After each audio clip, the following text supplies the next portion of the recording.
बोलो गौ माता की। इन्होंने अभी कागज दिया गाय गौ माता के महत्व पर।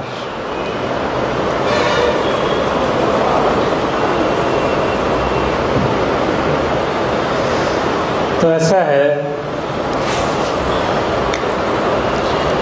एक बार भगवान कृष्ण बाल गोपाल जी माता से कहते हैं, मैया पहले जन्म में मैं राजा था।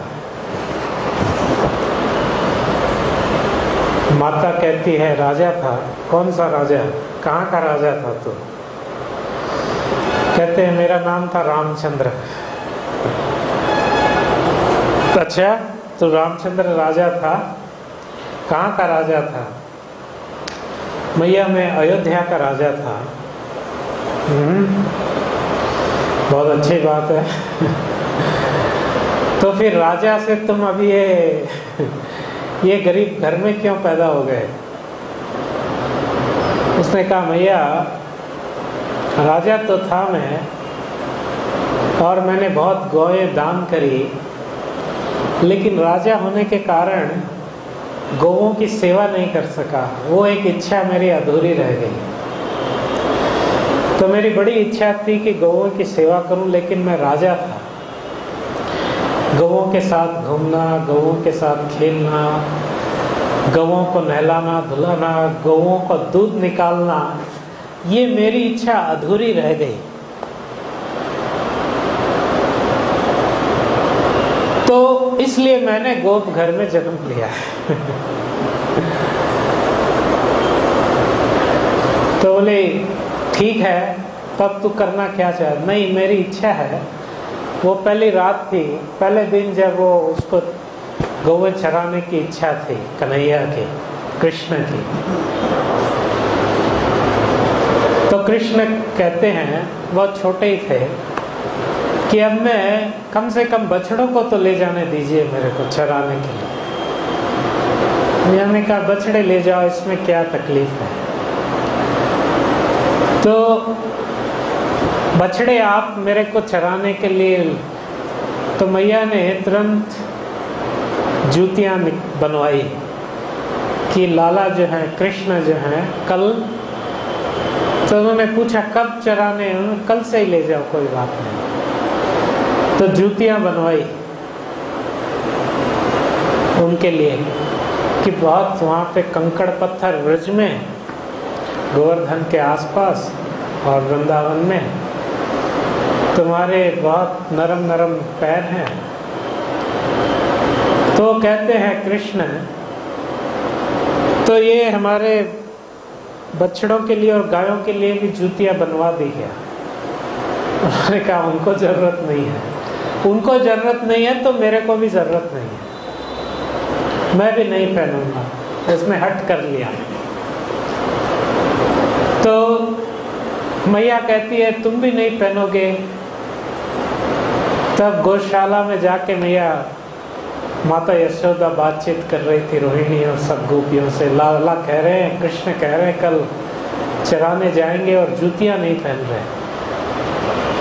तो जब गायों ने ये सुना तो रात को सब गायें गई, और जितने गोचर भूमि थी वहाँ पर उन्होंने अपने खुरों से कूद कूद कर सारे जो कंकड़ पत्थर थे उनको बिल्कुल एकदम महीन बालुका में बदल दिया। आज भी आप देखेंगे ब्रज की जो रज है गोवर्धन के पास, जमुना जी के किनारे, अब तो वहाँ पे वो सड़क बना दी गई है, लेकिन वो बिल्कुल जॉनसन बेबी पाउडर की तरह है। बिल्कुल बिल्कुल महीन है, एकदम सॉफ्ट। तो तब से ब्रज की रज हजारों साल से ब्रज परिक्रमा में अब ये एसफाल्ट रोड आने से तकलीफ होने लगी है। वरना हमने देखा 25 साल पहले की बात है, जब परिक्रमा फर्स्ट टाइम हमने की, याद है कोई रोड नहीं थी वृंदावन परिक्रमा में और कोई तकलीफ नहीं होती थी, आराम से हम परिक्रमा कर सकते थे, बहुत नरम। तो श्री कृष्ण भगवान की भी इच्छा है। श्रील प्रभुपाद जी ने कहा है कि हम सब जितने लोग हैं, हम सब एक पालतू जानवर रखते हैं, पेट। जैसे कुत्ते ज्यादा लोग रखते हैं, लेकिन लोग चूहे भी रखते हैं, पालतू चूहे। सांप रखते हैं पालतू, सुअर पालतू रखते हैं, और नेवला पालतू रखते हैं। विदेशों में तो हर किस्म के जानवरों को पालतू रखा जाता है। तो प्रभुपाद जी कहते हैं ये पालतू रखने की प्रवृत्ति कहाँ से आई? पालतू जानवर रखने की प्रवृत्ति भगवान में भी है। तो भगवान का पालतू क्या है?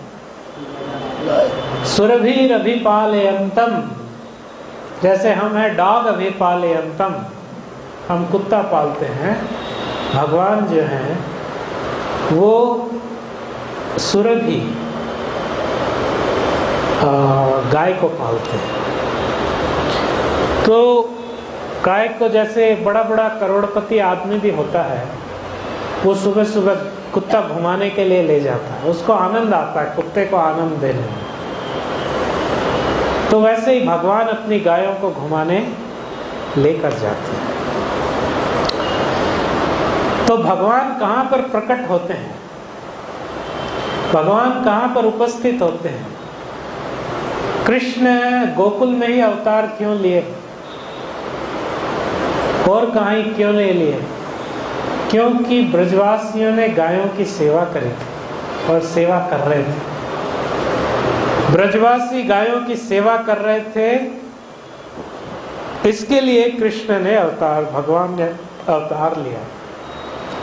तो जहां पर गायों की सेवा होती है वहां पर भगवान प्रकट होते हैं। तो गायों की सेवा के कारण ब्रजवासियों ने कृष्ण की प्राप्ति करी। तो बिना गायों की सेवा के कृष्ण प्राप्ति संभव नहीं है। कृष्ण को कहते हैं नमो ब्रह्मण्य देवाय गो ब्राह्मण हिताय च जगत हिताय कृष्णाय गोविंदाय नमो नमः। नमो ब्रह्मण्य देवाय, गो, भगवान जब आते हैं, भगवान की एक ही चिंता है, कैसे तीन चीजों का हित हो। पहले हित किसका हो? गो। दूसरा हित है ब्राह्मण। ये दो का हित होने से जगत हिता है ऑटोमेटिकली, अपने आप। क्योंकि जो जगत का कल्याण है वो दो जीवों पर निर्भर है। भगवान ने जब ब्रह्मा जी ने सृष्टि की तो ब्रह्मा जी ने वैदिक मंत्रों को, यज्ञ, ब्रह्मा जी ने विधान बनाया, भगवान का विधान है, बिना यज्ञ के सृष्टि नहीं चलती। और यज्ञ के लिए दो वस्तुएं जरूरी हैं, मंत्र और हविष्य। तो उन्होंने मंत्र की स्थिति रखी ब्राह्मणों में और हविष्य की स्थिति रखी गाय के अंदर, गो माता में। जैसे हम संकीर्तन यज्ञ करते हैं, संकीर्तन यज्ञ में मंत्र हम गाते हैं, लेकिन जो भोग लगाते हैं ये भोग आता है गो माता से।